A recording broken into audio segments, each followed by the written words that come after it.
Childhood dream was actually wanting to become an astronaut, because I thought, isn't it so cool, right? Because we saw all those pictures of astronauts floating in space. You'd be thinking, wow, you could actually wear a suit, you could hide from the whole world, and then you are finally in this place where you feel weightless. I'm really like anyone else. I guess, I'm based in Singapore. In Singapore, everybody wants you to study. That is the culture of the country, right? And I guess it's in most other countries. But I didn't really do too well in school. So I graduated with third class honors in university. So I did a program called chemical engineering. Didn't do well. I had third class honors. Couldn't really find a job. So I was like, that's moving around until what led me into the trading the markets really was when I had a friend who was trading the markets. He showed me exactly what needed to be done over a laptop and internet connection. The starting point, I didn't do well, but I kind of persisted with it. So that was basically how I ended up doing the financial markets. Yeah. So basically out of school, I couldn't really find a job because I had third class honors. Nobody really wanted to hire me. And just kind of stumbled into it, but persisted. I think one of the key things is something called persistence. So that led me to a little bit of the success that I'm having today. Really happy where I am. I'm doing exactly what I need to be doing, meaning to say that, trading aside, I think trading is just one aspect of what I'm doing. I'm also writing. I like to write. So I write for the Singapore Business Times, which is a business newspaper in Singapore. So I get featured once a week. I've written 3 best-selling books that are currently in 5 languages. So everything that I'm doing now, I'm really in my flow, in the sense that trading and investing is just one part of it.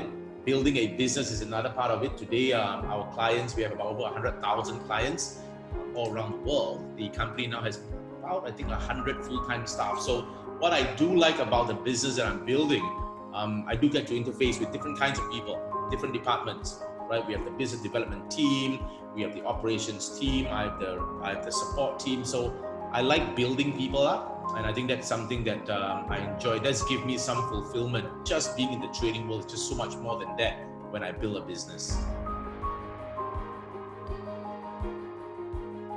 I think the most important legacy to leave behind is that people, they are better off than when they were.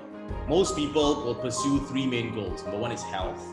Number 2 is wealth, and number 3 is relationships. Okay, so if I'm able to inspire someone to achieve success in either one of these 3, if someone who meets me and I'm able to let them know that, hey, your body is the only thing that you have that's able to carry you through to all your goals. So you got to be taking very good care of your health, whether it's that in terms of your sleep, eating right, exercising, which is obviously very important. I have a small group now in Singapore that we recently started, that we are climbing one of the highest hills in Singapore. Singapore doesn't have many hills, but we have a hill called the Bukit Timah Hill, and we're trying to make that as a routine. Minimum of once a week, we're gathering a group to kickstart that. So health is one thing. Wealth is obviously another thing. Everybody wants to pursue wealth in one shape or form, whether in terms of their career or in terms of having a second source of passive income.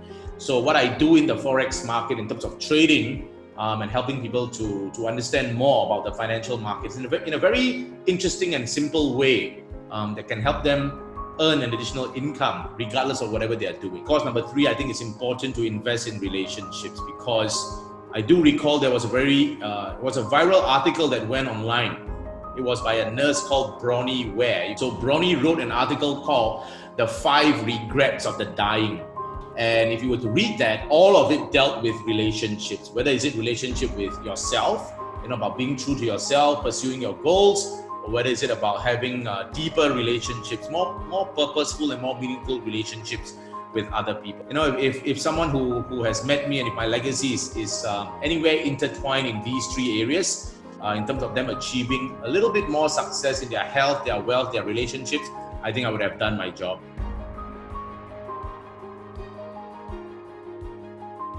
All of it, meaning to say everything that I'm doing. In fact, today, just before having this interview, I was meeting one of my departments, my IT department. So I was speaking to about 7 of them, getting into their lives, finding out what are they happy with, what are some of their challenges. As an entrepreneur, you just got to be there for your people.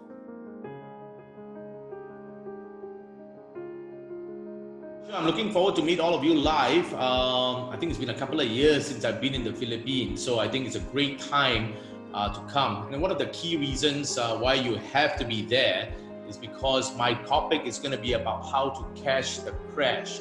I'm sure many of us have been thinking about when it comes to markets crashing, most people would lose money. But I think we know enough to understand that there is definitely a select group of people that when market crashes come, they are making tons of money. So I'm going to spill the inside secrets about how this particular group of people are able to make money even though markets are crashing. You have to be there because I'm going to be giving you a no-holds-barred session in terms of how we are all able to catch the crash and make good money for ourselves.